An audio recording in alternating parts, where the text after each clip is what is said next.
हाँ जी बेटा, अज आप कर रहे हैं लीबनिज थ्योरम।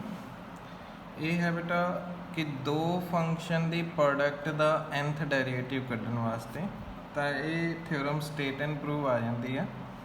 तो स्टेटमेंट देखो कि if u and v are function of x है पोजैसिंग nth ऑर्डर डेरीवेटिव, यानी कि जिन्हों के आप nth ऑर्डर डेरीवेटिव कर सकते, दैन uv का nth डेरीवेटिव पैरों च n पाए का मतलब की है uv का nth डेरीवेटिव ये कि इक्वल आएगा nc नॉट u का nth डेरीवेटिव v उस तरह प्लस nc1 u का n माइनस वनथ डेरीवेटिव v का फर्स्ट, यानी u का एक डेरीवेटिव घटी जाएगा, v का एक डेरीवेटिव इनक्रीज होता जाएगा।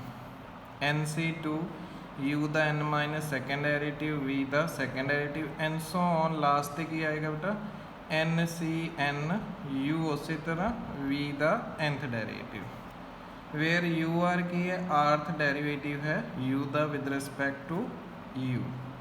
तो एक ये लिखन की लोड़ नहीं है, पता ही है तो सुनो एन सी आर एक कंबीनेशन होंगी है ना। तो आप रिजल्ट में प्रूव करांगे by principle of mathematical induction. तो पहला आप रिजल्ट में प्रूव करांगे n इज इक्वल टू 1 वास्ते, फिर m वास्ते सपोज कर लाँगे कि रिजल्ट ट्रू है तो उन्होंने यूज़ करते हुए आप प्रूव कर देंगे कि रिजल्ट m प्लस 1 वास्ते ट्रू होएगा। तो लो बेटा uv का फर्स्ट डेरीवेटिव तो प्रोडक्ट रूल लगाओ, फर्स्ट u का फर्स्ट डेरीवेटिव v उस तरह प्लस u उस तरह v का फर्स्ट डेरीवेटिव। हुण इनू आप लिख सकते हैं 1c not u1v plus 1c1 u into v का फर्स्ट डेरीवेटिव, क्योंकि जोड़ा 1c नॉट है बेटा याद रखना है nc नॉट तो ncn ये बेटा 1 होंदा है, ठीक है जी। nc नॉट यानी ऊपर n है नीचे 0 होवे, ऊपर तो नीचे सेम हो भी वो वैल्यू कितनी होंदी है 1 होंदी है। तो आप ये कंपेयर करिए बेटा इस सीक्वेंस से चल रहा है तो रिजल्ट की हो गया ट्रू हो गया है किस वास्ते n इक्वल टू 1 वास्ते। हुण आप सपोज कर लेने कि रिजल्ट किसी नेचुरल नंबर m वास्ते ट्रू है बेटा, दैट इज uv का mth डेरीवेटिव की हो जाएगा mc नॉट u का mth डेरीवेटिव v उस तरह mc1 u का एक डेरीवेटिव घट गया मतलब m माइनस 1 तो v का एक डेरीवेटिव बढ़ गया बेटा v का first derivative plus mc2 u का m minus second derivative v का second derivative and so on mcm u into v का mth डेरीवेटिव। हुण आपने रिजल्ट ट्रू करना किस वास्ते m प्लस 1 वास्ते, तो दोनों पासे डिफरेंशिएट कर दो विद रिस्पैक्ट टू x। हुण इत्थे u इंटू v का mth डेरीवेटिव, एक बार होर करांगे तो u इंटू v का की हो जाएगा m प्लस 1th डेरीवेटिव है ना। तो इधर भी डेरीवेटिव होएगा ये प्लस च है तो यदा अलग डेरीवेटिव सारिਆਂ का अलग अलग डेरीवेटिव कर दो। हुण पहला फर्स्ट स्टैप यदा डेरीवेटिव प्रोडक्ट रूल लग जाएगा बेटा, फर्स्ट u का mth डेरीवेटिव गिवन है यदा एक बार होर करोगे तो u का m plus 1th derivative v उस तरह, फिर फर्स्ट फंक्शन उस तरह सैकेंड डेरीवेटिव, फिर इस ते लगाओ बेटा प्रोडक्ट रूल। हाँ जी फर्स्ट का डेरीवेटिव u का m माइनस 1 डेरीवेटिव गिवन है तो एक बार होर करोगे तो u का mth डेरीवेटिव, सैकेंड फंक्शन उस तरह प्लस फर्स्ट फंक्शन उस तरह सैकेंड डेरीवेटिव, सो ऑन करते करते लास्ट स्टेप पे आ जाओगे।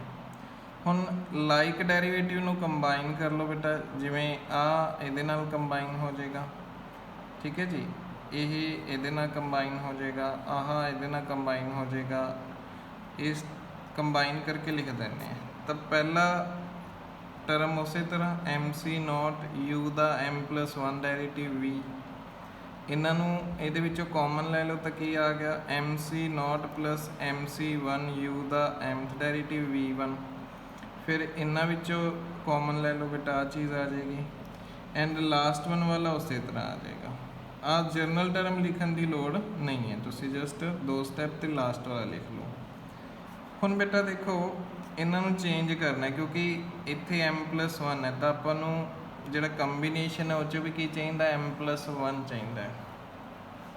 तो ये कंबीनेशन के रिजल्ट है बेटा कि जिहड़ा एम सी नॉट है भी 1 होंदा है, एम प्लस 1 सी नॉट भी 1 होंदा। तो एम सी नॉट नूं आपां की लिख सकते हैं, एम प्लस 1 सी नॉट लिख सकते हैं।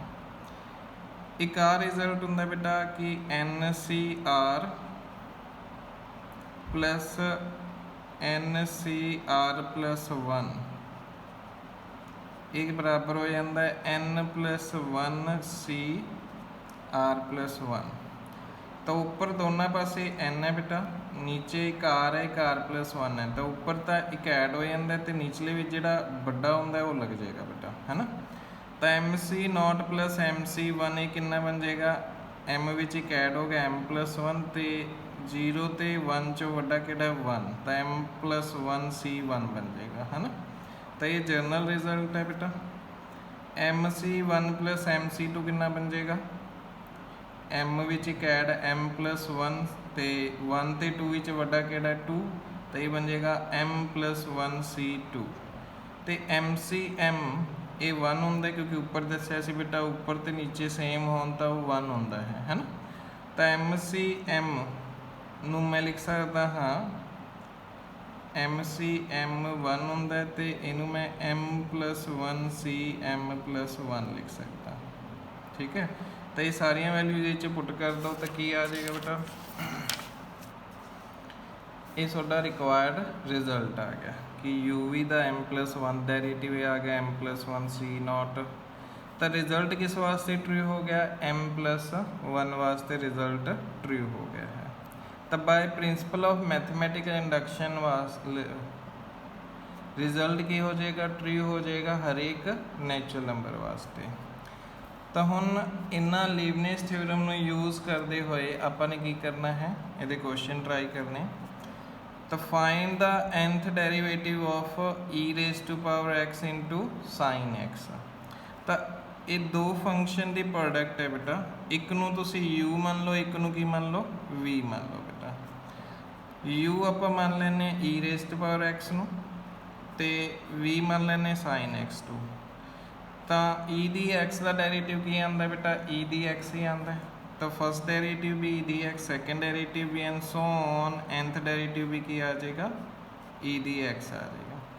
साइन हुण याद होवे सोनू आपां पिछे रिजल्ट किता होया, अगर y बराबर सी sine of a x plus b, तो इहदा nth डेरिवेटिव की हुंदा सीगा, बोलो a raise to power n sine of a x plus b plus n pi by 2। तो अगर y नूं 1 पुट करोगे फर्स्ट आ जाएगा। हुण इत्थे a कितना है, x का कोएफिशिएंट 1 है, मतलब a दी n तो 1 ही बन गया, ठीक है। तो 1 पुट करोगे तो फर्स्ट डेरिवेटिव आ जाऊगा, 2 पुट करोगे second derivative, so on n put करोगे nth डेरिवेटिव आ जाएगा। तो हुण फार्मूला लगा दो बेटा, y बराबर की मन्ने आपां u v, तो y दी nth मतलब u v का nth डेरिवेटिव। तो बाय लीबनिज़ रूल की बन गया है, एन सी नॉट u का nth डेरिवेटिव v उस तरह प्लस एन सी 1 एक u का एक डेरिवेटिव घटी जाएगा, v का एक डेरिवेटिव इंक्रीज होता जाएगा। उपरों आप वैल्यूज पुट कर देंगे बेटा, एन सी नॉट कितना होंदा है 1 होंदा है, एन सी 1 कितना होंदा है n, एन सी 2 बेटा कितना होंदा है n इंटू n माइनस 1 बटा factorial two n C n 1 होंदा है। तो इनू सिंपलीफाई कर लो, ये सोडा की आ गया बेटा आंसर आ गया है। ओके, सिमिलरली सेकंड पार्ट है। नाउ एग्जाम्पल नंबर सेकंड देखो, यह पिछली एक्सरसाइज की फर्स्ट एग्जाम्पल है, उत्थे इनू छड़ता सीगा, तो इनू आप करांगे बाय लीबनिज़ रूल। काफ़ी बार आया हुआ इंपॉर्टेंट क्वेश्चन है कि nth derivative of log x upon x आप प्रूव करना है, ठीक है जी। तो इनू आप y मान लेने log x बटा x, इनू लिख लिया log x into 1 by x। एक नू u मान लो, एक नू v, फर्स्ट नू v मान लिया तो सैकेंड नू u मान लिया। तो v log x है, फर्स्ट डेरिवेटिव कितना आ गया 1 बाय x यानी x दी माइनस 1। सेकेंड डेरिवेटिव की आ गया बेटा, पावर रूल लगाता, third derivative and so on. वैसे सोनू डायरेक्ट पता है बेटा कि nth डेरिवेटिव ऑफ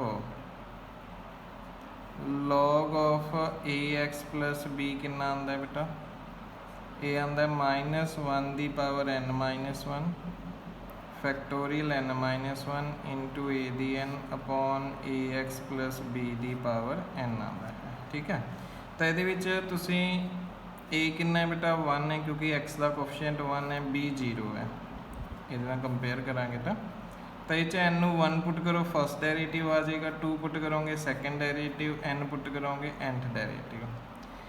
तो 1 अपॉन x हुण सोनू ये भी पता है कि nth derivative of 1 upon a x plus b कितना आंदा है बेटा -1 दी n factorial n into a दी n upon a x plus b दी पावर n प्लस 1 आंदा है। तो n की वैल्यू 1 पुट करोगे फर्स्ट डेरिवेटिव आ जाए, 2 पुट करोगे सेकेंड, n पुट करोगे nth डेरिवेटिव आ जाएगा। हाँ जी, क्लीयर हो गया। तो हुण डिफरेंशिएट कर दो बेटा y नू विद रिस्पैक्ट टू x कितने टाइम्स n टाइम्स। तो ये हो गया बेटा v u इंटू v का nth डेरिवेटिव। तो बाय लीबनिज़ रूल की बन जाएगा ये, बोलो ये बन जाएगा nc नॉट u का nth डेरिवेटिव, v उस तरह nc1 u का n-1 डेरिवेटिव, v का first derivative and so on. तो आप पिछे वैल्यूज़ कढ़िया, वैल्यू पुट कर दो, सिंपलीफाई कर दो, सोडा आंसर आ जाएगा। एग्जाम्पल थर्ड देखो बेटा, y इज इक्वल टू है a cos of log x plus b sin of log x का आप आ रिलेशन प्रूव करना है। इत्थे y n का मतलब है y का nth derivative, y n plus 1 का मतलब है y का n प्लस 1 डेरिवेटिव, तो y n प्लस 2 का मतलब है y का n प्लस सेकेंड डेरिवेटिव। तो फर्स्ट की है अपने यहाँ फंक्शन को खत्म करना है, कॉस ट्रिग्नोमैट्रिक लॉगरिथमिक, तो आप रिलेशन क्रिएट करना है कि वाई तो वो डेरीवेटिव। तो लो बेटा वाई आह है, यदा फर्स्ट डेरीवेटिव कर लिया, एक्स इधर मल्टीप्लाई करता, अगेन डिफरेंशिएट करता अपने, इधर प्रोडक्ट रूल लग गया, इधर आ बन गया, अगेन वाई आ गया। तो this is relation between x y and वो डेरीवेटिव। तो सब तो पहले तुसी आ वाला की बनाना है, रिजल्ट बनाना है तुसी, जिहदे विच रिलेशन आ जाए एक्स वाई ते उहदे डेरीवेटिव विच, बाकी फंक्शन की हो जान खत्म हो जाए। हुण आपां ने आ रिलेशन बनाना है, तो इहदा nth डेरीवेटिव कर दो बेटा, तो इहनूं डिफरेंशिएट कर दो n times with respect to x by Leibniz rule. हुण ये दो फंक्शन की प्रोडक्ट है, तो इत्ते लीबनिज़ रूल लग जाओ, ये भी दो फंक्शन की प्रोडक्ट, इतने भी लीबनिज़ रूल लग जाओ। ये सिंगल फंक्शन है, यदा सीधा nth डेरिवेटिव लग जाएगा। तो पहला इतने लगाने एक्स स्क्वेयर वाई टू ते, इत्थे बेटा एक्स स्क्वेयर नू सैकेंड फंक्शन मनांगे, वाई टू नू की मनांगे फर्स्ट फंक्शन। क्यों मन रहे हैं, उसका रीज़न है क्योंकि एक्स स्क्वेयर का अगर nth डेरिवेटिव करोगे तो वो 0 आ जाएगा। एक्स स्क्वेयर का फर्स्ट डेरिवेटिव एग्जिस्ट करेगा, सैकेंड डेरिवेटिव 2 आ जाएगा, थर्ड एंड हायर डेरिवेटिव की आएंगे 0। तो आप y2 का nth डेरिवेटिव की हो जाएगा yn प्लस 2, सैकेंड फंक्शन उस तरह nc1 ਇਹਦਾ एक डेरिवेटिव घटा दो, एक्स स्क्वेयर का एक डेरिवेटिव बढ़ा दो, एक्स स्क्वेयर का फर्स्ट डेरिवेटिव 2x, nc2 ਇਹਦਾ एक डेरिवेटिव घटा दो, 2x का डेरिवेटिव कितना हो गया 2, तो अगली सारिया टर्मां की हो जाएंगियां 0।